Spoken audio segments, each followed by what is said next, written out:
ખુશખબર. ધોરણ 10 અને 12 બોર્ડના વિદ્યાર્થીઓએ જ્યારે પરીક્ષાઓ આપી અને પેપર્સ પૂરા થયા, વેકેશન મોડમાં જતા રહ્યા, પણ બીજી તરફ ધીરે ધીરે મનમાં પ્રશ્નો આવવા માંડ્યા કે હવે રિઝલ્ટ ક્યારે આવશે. ઘણી બધી જગ્યાઓએ તપાસ કરી, ઘણા બધા વિડીયોઝ જોયા, ઘણી બધી ડેટ્સ તમારા સામે આવી, ટેન્ટેટિવ ડેટ્સ આવી કે આ અઠવાડિયામાં આવશે, પેલા અઠવાડિયામાં આવશે. છેલ્લે પ્રેસ નોટ જાહેર થઈ.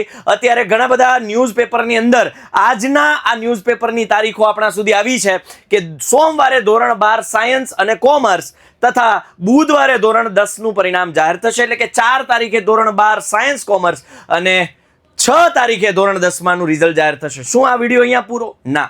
વિદ્યાર્થીઓ છેલ્લે સુધી જોજો, આ વિડીયો તમારા કામનો છે.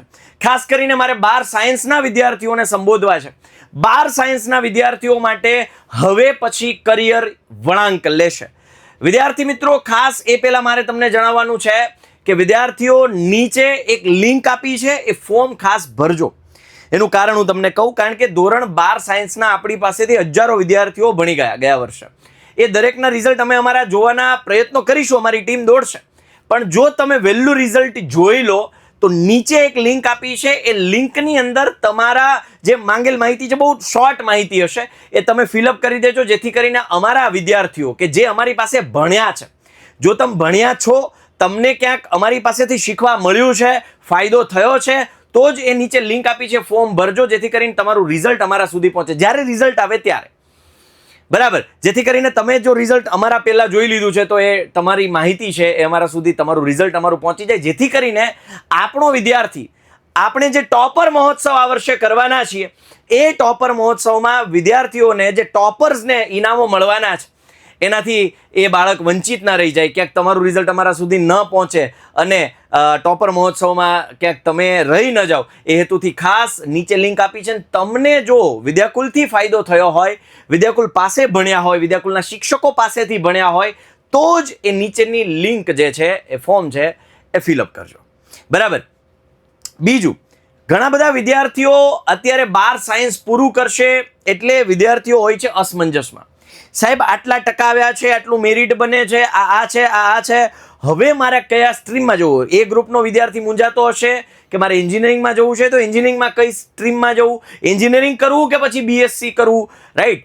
બી ગ્રુપનો વિદ્યાર્થી છે કે સાહેબ ડાક્ટરી લાઈનમાં કયા ક્ષેત્રમાં આગળ જવું, કે ડેન્ટલમાં જવું કે એમબીબીએસમાં જવું, એમબીબીએસમાં ન મળે તો શું કરવું? સાહેબ, મારું મેરિટ એટલું બધું હાઈ નથી, તો મારે હવે કઈ સ્ટ્રીમ પસંદ કરવી, કઈ લાઈનમાં આગળ વધવું, જેથી કરીને ફ્યુચર સિક્યોર થાય, હું મારા કરિયરમાં કંઈક આગળ વધી શકું? તો યસ વિદ્યાર્થીઓ, ઘણા બધા પ્રશ્નો 12 સાયન્સના વિદ્યાર્થીઓને મૂંઝવતા હશે. વિદ્યાર્થીઓ, ખાસ કરી અને એવા વિદ્યાર્થીઓને મારે આ મેસેજ પહોંચાડવો છે કે નીચે એ પ્રશ્નો તમને જે સતાવે છે, એના માટેનું જે આ ફોર્મ છે, એમાં પણ મેં સમાવેશ કરાવેલો છે કે તમને કયા સ્ટ્રીમમાં આગળ વધવાની તમારો વિચાર છે, અથવા તો ક્યાં મૂંઝાવ છો. બીજું, જ્યારે તમે સાયન્સ રાખ્યું છે, એ ગ્રુપ છે કે બી ગ્રુપ છે, તો ભવિષ્યની અંદર ગવર્મેન્ટ છે એ પણ ઘણી બધી સ્કોલરશિપ્સ તમારા માટે આપે છે ભણવા માટે થઈ. એટલે તમને જે ફાઇનાન્શિયલ પ્રોબ્લેમ આવે છે એના માટે પણ ફાયદો થાય, એ રીતે સ્કોલરશિપ્સનું આયોજન સરકાર કરતી હોય છે, જેની માહિતી આપણા સુધી નથી પહોંચતી. તો હું સાહેબને વિનંતી કરીશ કે આપણી વચ્ચે એક એવા એક્સપર્ટ છે, સાહેબ પ્લીઝ આવો, કે જે તમને આગામી કરિયર ગાઈડન્સ માટે અને ભવિષ્યની અંદર જે સ્કોલરશિપ્સ છે, જે ગવર્મેન્ટ તરફથી જે છે, એની માહિતી સાહેબ તમારા સુધી આપતા રહેશે. તો એના માટેની સાહેબ તમે માહિતી આપણા વિદ્યાર્થીઓને શોર્ટની અંદર આપો, અને કઈ રીતે આપણે એને મદદરૂપ થઈ શકશું ભવિષ્યની અંદર, તો એ ખાસ વિદ્યાર્થીઓને શોર્ટમાં માહિતી આપો. જી જરૂર. હવે ઘણા બધા વિદ્યાર્થીઓને કેવું છે સાહેબ કે ધોરણ 11ની અંદર આવ્યા, સાયન્સ સ્ટ્રીમ રાખી, ત્યારે એક ગોલ ફિક્સ કરીને બેઠા હોય છે કે ભાઈ મારે આ બનવું છે, કોલેજમાં આ કરીને મારું ફ્યુચર આવી રીતના સેટ કરવું છે. પણ ક્યારેક અપૂરતી માહિતી અથવા તો કોઈક બીજાના સજેશનના કારણે પોતાનો ગોલ ચેન્જ કરી દેતા હોય છે. તો આજે વિદ્યાર્થીઓને એ જ કહેવું છે કે તમે કોઈ પણ ક્ષેત્રની અંદર આગળ વધવાનું પ્લાનિંગ કરો છો, તમારો કોઈ ગોલ છે કે ભાઈ મારે એક એન્જિનિયર બનવું છે અને આ ફિલ્ડમાં એન્જિનિયર બનવું છે, બરાબર? તો એના માટે થઈને રાઈટ ડિસિઝન જે તમારે પોતે જ લેવાનું છે. સાથે સાથે આપણે એને મદદ કરીશું કે એના કરિયર ગાઈડન્સ માટે કઈ જગ્યા ઉપર, કયા સ્પેસિફિક એવા પ્લેસ ઉપર એ કોલેજ સિલેક્ટ કરશે તો એને વધારે બેસ્ટ એજ્યુકેશન મળશે. સાથે સાથે જે આપણે એમ કહેવાય ને કે પ્લેસમેન્ટ રેશિયો અને એજ્યુકેશન પૂરું થયા પછી કે આજે મારે બી એક બેટર લાઈફ જીવી છે, મારું બી સપનું છે કે મારી ઘરે સુઝુકી છે તો મારે મર્સિડીઝ લઈને જવું છે. હા, બરાબર. બરાબર. તો એના માટે એ ડિસિઝન સુધી પહોંચવા, એ તમારું અચીવમેન્ટ સુધી પહોંચવા માટે તમને કયું પ્લેસ કે જ્યાંથી તમે એજ્યુકેશન મેળવશો, કે જ્યાંના એન્વાયરમેન્ટની અંદર તમને વધારે સ્કેલ મળી શકે, એ બધી જ માહિતી આપણે એમને આપવાના છીએ.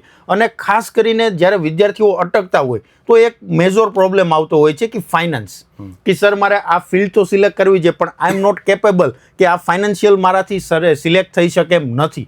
તો એની અંદર ગવર્મેન્ટ અત્યારે ઘણા બધા ઓપ્શન આપે છે કે જેની અંદર તમે સ્કોલરશિપ છે, અન્ય સહાયો છે, ત્યારબાદ લોન છે, આ બધી જ ગવર્મેન્ટની યોજનાનો લાભ લઈ શકો છો. પરંતુ એના માટે તમારી યોગ્યતા છે કે નહીં એ ચેક કરવું, ક્યારે એપ્લાય કરવું, એની ડેટ ક્યારે જતી રહે છે, આ બધી જ માહિતી રાખવી ખૂબ જરૂરી હોય છે. બરાબર. ઘણા બાળકો છે કે જેને MBBS કરવાનો વિચાર હોય છે કે ભાઈ બી ગ્રુપ છે, MBBS કરવું, MBBS પછી મારે ઓર્થોપેડિક બનવું છે, આ ડ્રીમ લઈને બેઠા છે. 11મા ધોરણની અંદર સાયન્સમાં ઘરેથી કહી દે કે પપ્પા હું હાડકાનો ડોક્ટર બનીશ. બરાબર. હવે અત્યારે નીટનું રિઝલ્ટ આવશે, બોર્ડનું રિઝલ્ટ આવશે, એને ખ્યાલ જ નથી કે ભાઈ MBBS ની અંદર મને ઇન્ડિયામાં નથી મળતું, કે ઇન્ડિયામાં મળે છે તો બહુ હાઈ ફીઝમાં મળે છે, તો આનો અલ્ટરનેટ ઓપ્શન શું? આ બધા જ ઓપ્શન, કારણ કે ગવર્મેન્ટ તમને ભણાવવા માટે ઘણા બધા રૂપિયાની સ્કોલરશિપ, સહાય, આ બધી જ વસ્તુ લઈને બેઠી છે. સમજાણું? તો એ બધી જ વસ્તુમાં ક્યારે કઈ રીતના એપ્લાય કરવું એ આપણા ગ્રુપ દ્વારા તમને સ્ટેપ બાય સ્ટેપ અને ડિટેલિંગ માહિતી આપવામાં આવશે. યસ. તો એટલા માટે જ ખાસ વિદ્યાર્થીઓ, ઘણા બધા વિદ્યાર્થીઓ સાહેબ, ઇવન હું જ્યારે 12th સાયન્સમાં હતો મેં એ ગ્રુપ રાખ્યું હતું, અને એન્જિનિયરિંગમાં કઈ સ્ટ્રીમ પસંદ કરવી એ મેં મારા મિત્રના લીધે મેં સ્ટ્રીમ પસંદ કરી હતી. મારી પાસે કોઈ એવી માહિતી નહોતી. તો યસ, હવે તો તમારી પાસે બેટર ઓપ્શન છે. તો નીચે જે ફોર્મ આપ્યું છે એ ખાસ રિઝલ્ટ વખતે ફોર્મ ભરજો.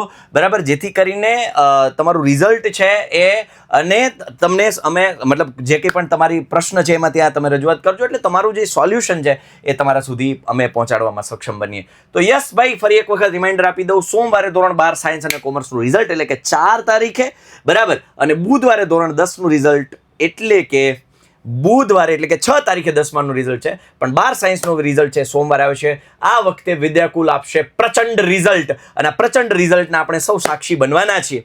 તો ખાસ આવી જજો. અને બીજું, રિઝલ્ટના ડેના દિવસે તમે ખાસ વિદ્યાર્થીઓ, મારે તમને એ કહેવાનું છે કે જે કંઈ પણ રિઝલ્ટ આવે એને આપણે એક્સેપ્ટ કરવાનું છે, પણ હવે ભવિષ્યની રણનીતિ શું ઘડવાની એને આપણે જીવનને આગળ કઈ રીતે લઈ જવાનું છે, અટકવાનું નથી. બરાબર. અને આપણે છે એ કરિયરને કઈ રીતે ચમકાવવાનું છે, એના આયોજનમાં આપણે હવે પછીના રિઝલ્ટના પછીના દિવસોમાં આપણે કટિબદ્ધ બનીશું અને તૈયારીઓ કરીશું. કોઈએ જે કંઈ પણ રિઝલ્ટ આવે એને સહર્ષ સ્વીકારવાનું છે, અને આગળ વધવા માટેના, મૂવ ઓન થવા માટેના આપણા પ્રયત્નો રહેવા જોઈએ. યસ વિદ્યાર્થીઓ, આશા રાખીશ કે તમને આ માહિતી પૂરેપૂરી તમને હેલ્પફુલ થવાની છે. તો મળીએ છીએ કોઈ નવા વિડીયોમાં, નહીં પણ રિઝલ્ટના દિવસે જ લાઈવ તમારું રિઝલ્ટ ચેક થવાનું છે. અમે તો જોઈશું જ લાઈવ, પણ તમે જો રિઝલ્ટ વહેલા ચેક કરી લો છો તો નીચે લિંક આપી છે, એમાં તમારું રિઝલ્ટ અપલોડ કરી દેજો, અને જે માહિતી એમાં માંગી છે ફિલઅપ કરી દેજો. બહુ શોર્ટ માહિતી છે, જેથી કરીને તમને આગળના કરિયર માટે યોગ્ય રસ્તો મળી રહે. બાય, ટેક કેર, જય હિન્દ, જય ભારત, ભારત માતા કી જય, વંદે માતરમ.